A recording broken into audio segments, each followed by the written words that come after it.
तो दोस्तों आज हो गई है 3 अगस्त और जो बड़ी खबरें हैं, मुख्य समाचार हैं, एक एक करके चलेंगे। तमाम बेहद बड़ी अपडेट्स आप तक आगे इसी वीडियो के माध्यम से पहुंचाएंगे, इसलिए लगातार हमारे साथ आगे इसी वीडियो में बने रहिएगा। सभी मुख्य समाचार हैं आप लोगों के लिए, ये अपडेट जानना जरूरी है। तो वहीं दोस्तों, खबरों की तरफ चलने से पहले आप लोगों से एक छोटा सा निवेदन है कि अगर आप लोग भी जबरदस्त तरीके से किसान आंदोलन के समर्थन में खड़े हैं और तीनों ही विवादित कृषि कानूनों को रद्द करने की मांग करते हैं, तो अभी इस वीडियो को लाइक कीजिएगा, अपना समर्थन दर्ज करवाइए और लाल कलर के बटन को दबा करके चैनल को अभी सब्सक्राइब करके बेल के आइकन को जरूर दबाइएगा दोस्तों। और कमेंट बॉक्स में किसानों के समर्थन में कमेंट करना बिल्कुल भी मत भूलिएगा। जय जवान जय किसान। पहली बड़ी खबर की तरफ चलते हैं दोस्तों। मोदी सरकार को घेरने के लिए राहुल गांधी ने उठाया है बड़ा कदम, संसद के बाहर सत्र चलाने की तैयारी में विपक्ष। जी हां दोस्तों, संसद के मौजूदा मानसून सत्र में भारी हंगामा देखने को लगातार मिल रहा है। खास करके पेगासस जासूसी विवाद और किसानों के मुद्दे पर विपक्ष सरकार को पूरी ताकत के साथ घेर रहा है। संसद में हंगामा हो रहा है, जिसके चलते कार्रवाई ठीक से नहीं चल पा रही है, जिस सब के लिए मोदी सरकार ही सीधे तौर पर जिम्मेदार है। अब खबर ये आ रही है कि विपक्ष संसद के बाहर समानांतर संसद सत्र चलाने के मूड में है। विपक्ष से जुड़े सूत्रों से इस तरह के प्रस्ताव की जानकारी मिली है। सबसे अहम बात यह है कि इस प्रस्ताव पर चर्चा कांग्रेस के सांसद राहुल गांधी के साथ यहां पर मीटिंग में की जाएगी। इस पूरे मामले को लेकर के राहुल गांधी ने सभी विपक्षी दलों के नेताओं को यहां पर बुलावा भेजा है और राहुल गांधी ने एक बार फिर विपक्ष को एकजुट करने की कोशिश की है। एक और बड़ी खबर की तरफ चलते हैं। किसान संसद में शामिल होने पहुंचे हैं असम ओडिशा के किसान, जल्द ही ओडिशा से जाएंगे प्रतिनिधि। आप लोगों को बताते चलें, केंद्र के 3 कृषि कानूनों के खिलाफ आंदोलन का नेतृत्व कर रहे संयुक्त किसान मोर्चा ने कहा है कि असम और ओडिशा के किसानों का प्रतिनिधिमंडल यहां पर जंतर मंतर पर किसान संसद में शामिल हुआ है। आप लोगों को बताते चले, मोर्चा ने आगे कहा है कि आंध्र प्रदेश किसान संघ समन्वय समिति और तमिलनाडु से अखिल भारतीय किसान सभा के सदस्यों के भी आने वाले दिनों में उनके साथ शामिल होने की उम्मीद है। आप लोगों को बताते चले, जिस समय देश की संसद का मानसून सत्र चल रहा है, उस समय आंदोलन कर रहे संगठनों के द्वारा किसान संसद का आयोजन किया जा रहा है और अब यहां पर देश भर से किसानों का समर्थन प्राप्त होने लगा है संयुक्त किसान मोर्चा को, और जंतर मंतर पर कई राज्यों के किसान भी पहुंचने लगे हैं दोस्तों, भारी संख्या में। एक और बड़ी खबर जान लेते हैं। वापस जाकर के चाय की दुकान खोल लो मोदी जी, देश और नहीं झेल सकता है। पीएम मोदी का पुराना ट्वीट शेयर कर बोले हैं कांग्रेस के नेता।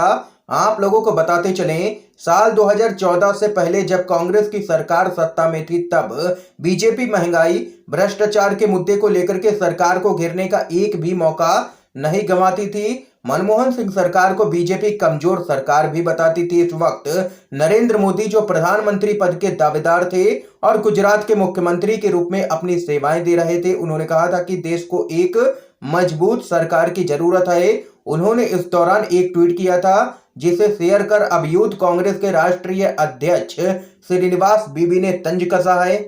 दरअसल नरेंद्र मोदी ने अपने ट्वीट में लिखा था कि मोदी कोई मायने नहीं रखते, बल्कि वो तो वापस जाकर के अपनी चाय की दुकान खोल सकते हैं। उनका यही ट्वीट शेयर करते हुए श्रीनिवास बीबी ने लिखा, सहमत, चले जाओ मोदी जी, ये देश अब और आपको नहीं झेल सकता है। तो वहीं कांग्रेस के नेता श्रीनिवास बीबी के इस ट्वीट पर एक यूजर की प्रतिक्रिया सामने निकल के आई है। यूजर ने ट्वीट किया, बिल्कुल सही मोदी जी, प्लीज वापस जाओ और गुजरात में जाकर के चाय बेचो, कांग्रेस के मजबूत हाथों में सत्ता को सौंप दो।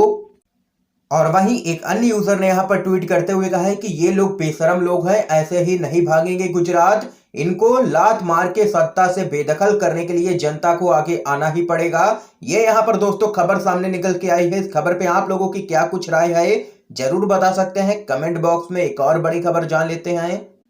तेजस्वी यादव बोले, ममता बनर्जी और चिराग को साथ लिए बगैर बीजेपी को हराना मुश्किल है। आप लोगों को बताते चले, आरजेडी के नेता तेजस्वी यादव ने एक इंटरव्यू में कहा है कि कांग्रेस के बिना कोई भी विपक्षी मोर्चा नहीं बन सकता है। टीएमसी, समाजवादी पार्टी और एनसीपी को ईगो छोड़ करके साथ आना चाहिए।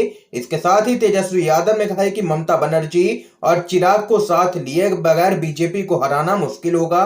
2024 में विपक्षी मोर्चे पर जब तेजस्वी यादव से पूछा गया तो उनके एजेंडे में कांग्रेस सबसे ऊपर थी।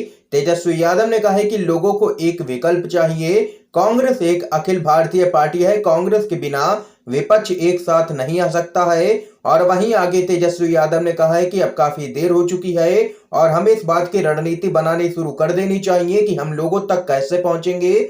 मुद्दों की कोई भी कमी नहीं है, लोगों को परेशानी हो रही है और वे चाहते हैं कि यह सरकार जल्द से जल्द गिरे। लोग स्वीकार कर रहे हैं कि उन्होंने गलत पार्टी को वोट दिया, इसलिए यह हमारी जिम्मेदारी है कि हम देश के लिए एक विकल्प पेश करें। देश को बचाने के लिए सभी को एक साथ आना ही होगा, ये यहाँ पर कहना है तेजस्वी यादव का। और कहा है कि ममता बनर्जी और चिराग पासवान को साथ लिए बगैर बीजेपी को हरा पाना मुश्किल है। एक और बड़ी खबर आप लोगों को बताते चलें।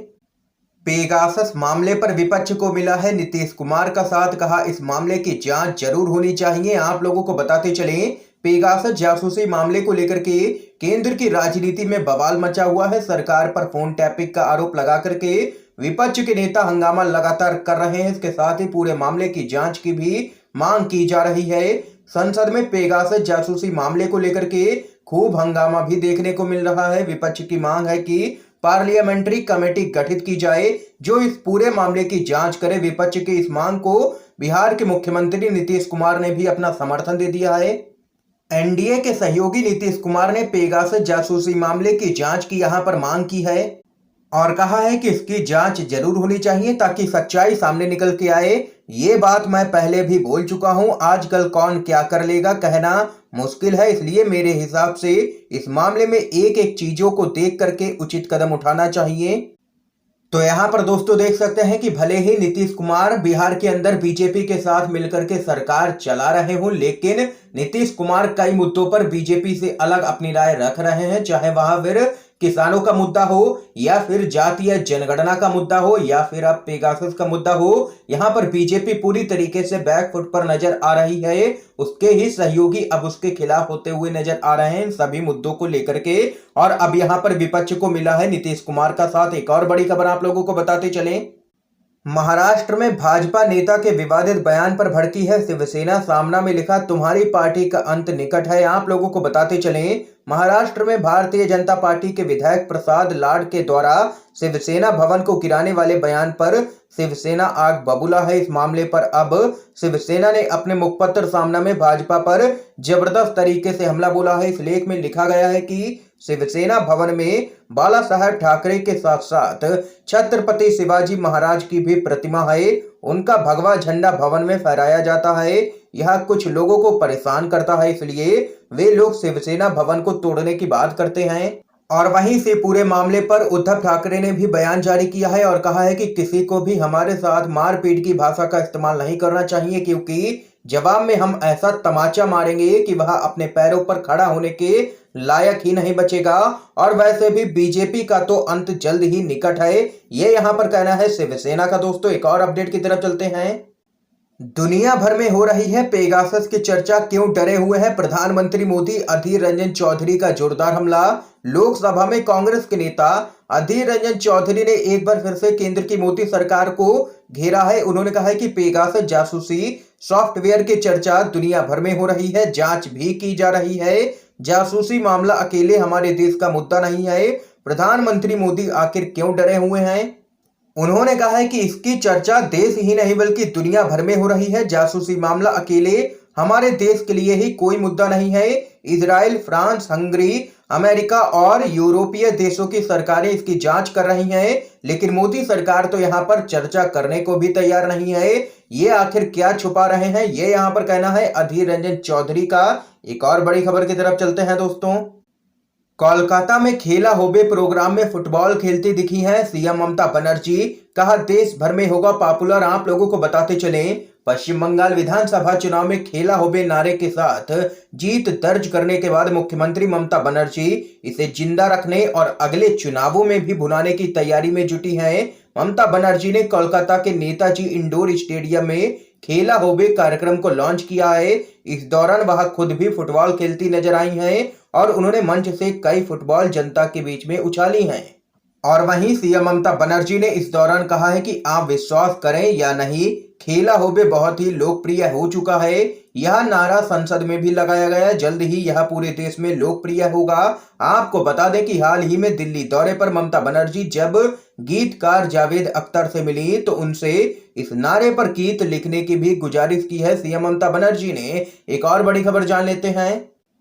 पेगासस जासूसी पत्रकारों की याचिका पर 5 अगस्त को सुप्रीम कोर्ट में होनी है सुनवाई। मौलिक अधिकारों के हनन का है दावा। आप लोगों को बताते चले, पेगासस जासूसी मामले में 5 पत्रकारों ने सुप्रीम कोर्ट का रुख किया है। उनका कहना है कि सरकारी एजेंसियों के द्वारा निगरानी के अनधिकृत उपयोग ने उनके मौलिक अधिकारों का उल्लंघन किया है और वे पेगासस स्पाईवेयर के उपयोग से सीधे तौर पर प्रभावित हुए हैं।